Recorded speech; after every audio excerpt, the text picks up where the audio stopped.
If the Pipedrive web app is not loading, yeah, that can completely block your work. In this video, I'll show you simple fixes you can try right away. First, check your internet connection. Make sure it's stable, because a weak network can stop the app from loading. Next, refresh the page. Yeah, sometimes it's just a temporary glitch that fixes instantly. Now, clear your browser cache and cookies. Old or corrupted data can prevent the app from loading properly. Try disabling browser extensions and especially ad blockers or security tools because they can interfere with the web app. If it still doesn't load, open Pipedrive in another browser or device. Yeah, this helps you identify if the issue is local. Finally, check if Pipedrive is down. Sometimes the problem isn't on your end at all. And that's it.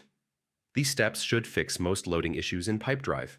If this helped, like and subscribe, and I'll see you in the next video.